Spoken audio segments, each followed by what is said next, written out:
Bom, vamos falar de mais elementos de classes e de objetos, né? Uma coisa bem interessante que a gente pode fazer com classes, né? É fazer estruturas bem sofisticadas, né? Do mesmo jeito que um usuário pode criar uma estrutura pequena, ele pode reusar essa estrutura pequena dessa classe dentro de uma estrutura maior, dentro de outra classe. Então, por exemplo, se imagina que um carro é um objeto, né? A gente vai criar classes de carro. Uma classe carro, ela pode ter vários elementos, como, por exemplo, pneus, chassi, carroceria, banco, né? E dentro da classe, então, esses objetos, banco, carroceria, chassi, são também de um dado tipo de uma classe.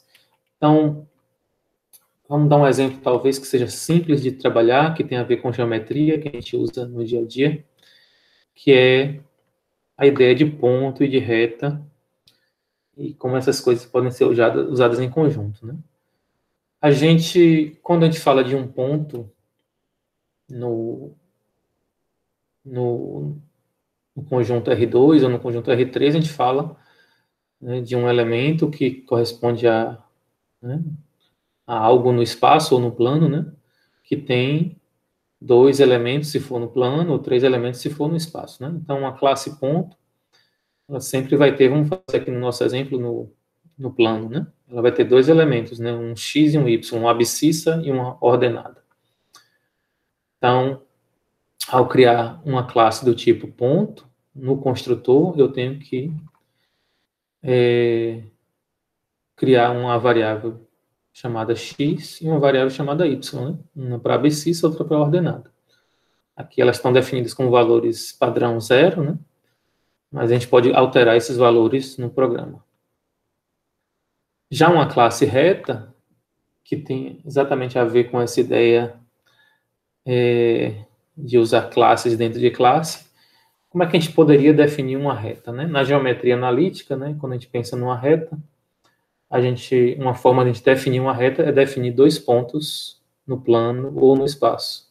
Porque dois pontos univocamente, onde eles estiverem, eles vão definir uma reta específica.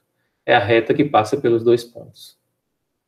Especialmente se os pontos forem diferentes, porque se for o mesmo ponto, né, são infinitas retas, né? Mas vamos pensar em pontos de posições diferentes.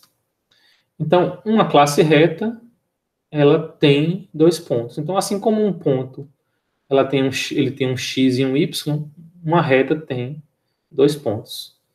A gente vai chamar aqui de P1 e de P2. Olha só, né? A gente está criando, né, nosso método especial de inicialização, né, da reta, colocando duas variáveis especiais, P1 e P2, que são objetos. Porque observe que do lado direito ali está sendo criado ponto, né? Então, são dois pontos, que inicialmente são os mesmos, né? 0, 0, né? Depois a gente vai alterar, mas estão aqui, né? Definindo uma reta. Então, vamos fazer um programa principal que use, né, essas classes, né? Então, vamos criar objetos dessas classes. Por exemplo, posso criar uma reta R de uma maneira bem simples, né? Instanciando ela. A gente fala isso, né? Essa palavra instanciar é uma palavra que a gente repete sempre. Quando a gente cria um objeto, a gente está instanciando um objeto. A gente está criando um exemplo, um exemplar de um objeto daquela classe, né? Então, ao atribuir esse resultado de reta parêntese, que é uma instância do objeto, a variável R, né? R automaticamente passa a ser um objeto da classe reta. Bom, mas aí até agora essa reta aqui é uma reta qualquer, né? Ela precisa, para ser uma reta específica, ela precisa definir melhor quais são os seus pontos. E para definir seus pontos, tem que saber quais são os x e y de cada um deles, né? Então vamos fazer isso. Primeiro, vamos fazer os pontos P1 desta reta. Olha só, eu posso atribuir, e observe que eu estou usando o operador ponto duas vezes, né? R.P1.x. Então, x é uma variável que pertence a P1, e P1 é uma variável que pertence a R. Quando eu faço R.P1.x, estou me referindo ao atributo x do ponto P1, que é atributo do objeto R. E estou definindo que ele tem o valor 100. A mesma coisa estou fazendo com o y. Então, assim, eu crio modifico, né, um objeto reta, né, modificando o seu objeto ponto P1. Para o ponto P2, eu estou fazendo agora de uma maneira um pouco diferente, né, eu vou pedir para o usuário digitar um valor.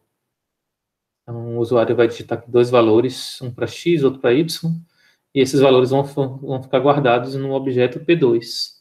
E, claro, o P2 faz parte da reta R, né? Então, P2 vai existir, P1 e P2 vão existir em todas as retas, em qualquer objeto do tipo reta, só que nesta reta específica R, P1 tem a posição 100,200.5 e P2 vai ser uma posição qualquer aqui digitada pelo usuário, sua abscissa e sua ordenada. Ok?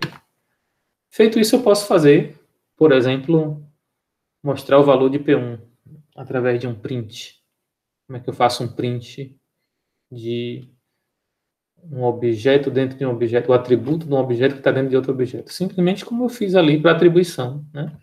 Boto o primeiro objeto, ponto, o objeto que está dentro dele, ponto, e o atributo que está dentro dele. Assim, então, eu posso mostrar os valores de x e y de P1, desta reta R. Posso fazer a mesma coisa com os valores de P2 desta reta R. Então, assim, a gente pode trabalhar com classes dentro de classe. Então, se vocês precisarem, então, né, por exemplo, imagine lá o nosso funcionário, né? O funcionário, ele tem nome e número de matrícula e ele tem salário. Mas eu poderia também guardar o endereço de um funcionário. Então, eu poderia criar uma classe endereço que tem, por exemplo, que tem os atributos rua, número, complemento, bairro e CEP e município. Então, isso permite a gente criar uma classe endereço. Mas eu posso querer criar dentro de um funcionário um objeto do tipo endereço. Então, olha só, de novo a ideia, né? Um objeto dentro de outro objeto, né? Então para fazer isso, tem que fazer classes e botar um objeto dentro de uma classe. Um objeto desta nova classe foi criado dentro de outra classe. Bom, isso então nos ajuda a sofisticar, não é uma coisa que a gente vai usar o tempo todo, mas tem esse exemplo bem simples que eu acho que é bem comum, né? Uma pessoa tem um endereço e o endereço pode ser visto como uma classe. Então, o endereço de uma pessoa é um objeto da classe endereço que fica dentro da pessoa funcionária. Tá? Bom, e uma última coisa para falar de objetos, né, para a gente entender melhor o uso de objetos, é que objetos, de alguma forma, eles são similares a listas e a dicionários. Toda vez que você passa um objeto como parâmetro de uma função, e a gente pode fazer isso, né? A gente pode, no mesmo jeito que a gente passa variáveis primitivas, a gente pode passar variáveis a objeto. Mas existe uma diferença quando a gente passa um objeto para uma função. É que eles sempre são passados por referência. Lembra do que significa isso? Passar um objeto por referência? Significa que se esse objeto for alterado dentro da função, a alteração ela é feita também no objeto que foi passado. Ou seja, ao passar uma coisa por referência, a gente tem o poder de alterar aquela própria coisa e ao retornar para o programa principal, aquela coisa foi mudada. É diferente de passagem por valor, como a gente passa um string, né? Ao passar um string para uma função, a gente não altera aquela string, ela vai apenas como cópia. Ao passar um número inteiro, ao passar um float, ele vai apenas como cópia. Então, já que objetos são passados por referência, então a gente pode fazer coisas bem sofisticadas com objetos. Por exemplo, vamos aqui voltar à nossa classe exemplo funcionário. Então, a gente tem aqui nossa classe que tem esses três atributos, lá do início do nosso exemplo corrente. E eu vou fazer aqui uma função que recebe um objeto da classe funcionário como parâmetro. Esse objeto se chama f, estão vendo ali, né, como parâmetro da função ler funcionário. O objetivo dessa função ler funcionário vai ser pedir para o usuário digitar os dados de um funcionário qualquer F. Então, olha só, vou pedir para o usuário entrar os dados com input do nome, com input do salário e com input da matrícula. Devidamente garantido que vão ter os tipos corretos ali pelas conversões de tipos. Ao fazer isso, se eu quiser, então, se eu terminar essa chamada, esse funcionário F que foi passado, ele automaticamente foi alterado. Então, que suponha que eu estou dentro do programa principal, crio um funcionário aqui func, certo? Que é um objeto da classe funcionário, que inicialmente tem que valores para nome, matrícula e salário. Os valores default, né? Vazio, 0 e 0.0. Então, ao fazer a função ler funcionário sobre esse funcionário func, quando eu fizer o print, esses dados aqui desse funcionário, né? Esses atributos aqui, nome, salário e matrícula, vão ser exatamente aqueles que foram digitados pelo usuário. Por quê? Porque o que foi para a função ler funcionário, né, não foi uma cópia de func, mas foi o próprio func.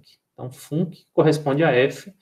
Então, ao alterar f, eu estou alterando aquela variável que foi passada como parâmetro, certo? Então, assim funciona a passagem de parâmetros de objetos em classes. Eu fico por aqui, né? E eu peço a vocês, então, que experimentem com isso, né? Criem uma função, né, que permite alterar um funcionário. Crie uma função que permite alterar um dado valor de um atributo. E faça esse teste, né, para ver se no programa principal as coisas mudaram. Ok? E aí, após fazer isso, a gente continua com outras coisas sobre classes e objetos. Até já.